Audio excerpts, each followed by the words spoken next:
क्या आपने कभी सुना है कि आपके आसपास लोगों को हेडेक, रनिंग नोज़, नाक बंद होना, ये सारे दिक्कत 1 हफ्ता 10 दिन से है ही और ठीक भी नहीं हो रही है। National institute of infections and allergic diseases के हिसाब से 13.4 करोड़ इंडियंस को आज की डेट में साइनोसाइटिस की प्रॉब्लम है। यानी कि ये बीमारी diabetes, hypertension, coronary art disease से भी ज़्यादा प्रेवलेंट है।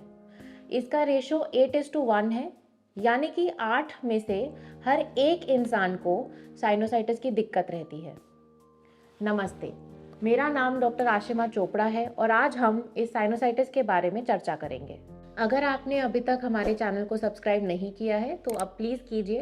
इस वीडियो में हम आपको ये बताएंगे कि साइनोसाइटिस क्या होता है, इसको कैसे पहचाना जाए, इसको ठीक कैसे किया जाए, कब इसके लिए हमें ट्रीटमेंट लेना चाहिए और कब हमें नहीं लेना चाहिए।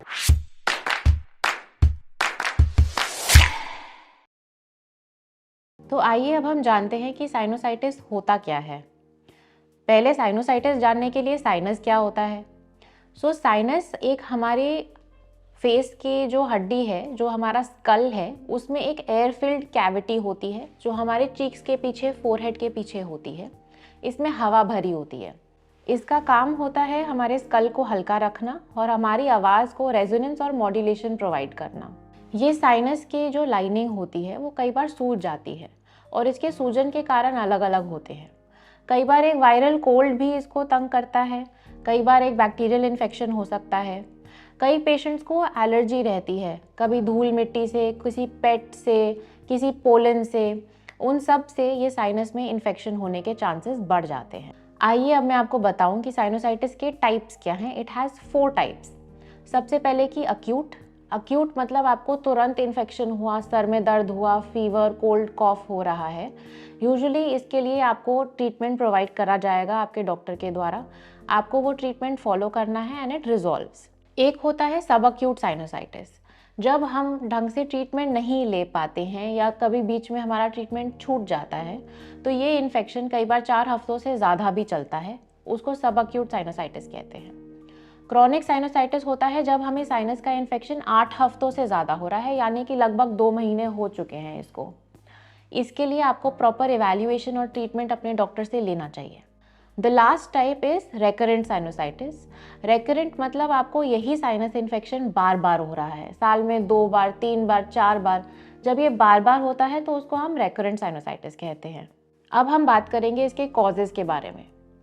तो साइनस एक्चुअली में क्या होता है, आपका एक ये कैविटी है और इसका ओपनिंग है। ओपनिंग बहुत ही नैरो होती है।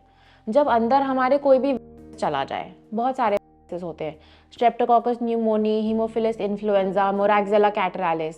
जब ये अंदर जाके सूजन करते हैं और इसकी भी सूजन करते हैं, ये बंद हो जाता है एंड अंदर हमारे पस, बैक्टीरिया, वायरस सब यहाँ पे इकट्ठा होके हमें साइनोसाइटिस के सिम्टम्स आते हैं। कुछ साइनोसाइटिस के कुछ और भी कॉजेज़ हैं, जैसे कि एलर्जी होना। बच्चों में एडिनोइड्स बड़े होना एक बहुत ही मेजर कॉज होता है। कई बार बच्चे अपने नाक में कुछ एक ऑब्जेक्ट डाल लेते हैं और भूल जाते हैं, वहाँ रह जाता है, जिसकी वजह से भी इन्फेक्शन हो सकता है। कई बार दांतों का इन्फेक्शन, दांतों के फंसने की वजह से भी हमारे साइनस में इन्फेक्शन हो सकता है। आइए अब जानते हैं कि इसके सिम्टम्स क्या होते हैं, ये दिखता कैसा है। बच्चों में यूजुअली आपको एक नोज़ डिस्चार्ज यानी कि नाक बहना, पीला हो सकता है, हरा हो सकता है, मोटा हो सकता है, पतला हो सकता है। बच्चे कई बार चेहरे के दर्द की ये कंप्लेन नहीं करते, वो बस चिड़चिड़े और रोते रहते हैं। उनको खांसी होना, आँखों के आसपास सूजन होना, कोई एक पर्टिकुलर पॉइंट पर पेन होना फेस पर, ये सारे साइनोसाइटिस के सिम्टम्स हैं। यही चीज़ बड़ों में या बड़े बच्चों में कैसे दिखती है, आपकी नाक बंद हो जाएगी, नाक से पानी बहेगा, गले में हो सकता है कि बलगम आए, खांसी हो सकती है, आँखों के आसपास सूजन, बुखार, चेहरे पर दर्द, ये सारे बहुत कॉमन सिम्टम्स हैं। यूजुअली पेशेंट्स पेन फोरहेड पर और चीक्स पर ज़्यादा कंप्लेन करते हैं। ये साइनोसाइटिस को डायग्नोज कैसे किया जा सकता है? सबसे पहले आप प्लीज़ अपने डॉक्टर को विजिट करें। आपके डॉक्टर आपके नोज़ को चेक करेंगे, वो एंडोस्कोपी भी एडवाइस कर सकते हैं, एक सीटी स्कैन भी एडवाइस कर सकते हैं।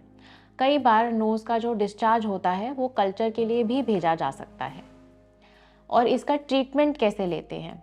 सो आपके डॉक्टर्स आपको मेडिसिन यूजुअली प्रोवाइड करते हैं which can include a decongestant और एन एंटीहिस्टामिन, ताकि आपके नाक खुल जाए और थोड़ा सा डिस्चार्ज बंद हो जाए।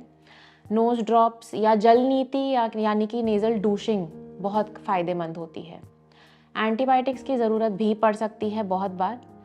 अगर आपका ये साइनोसाइटिस इन्फेक्शन फंगल हो तो फिर उसका इलाज अलग से होता है।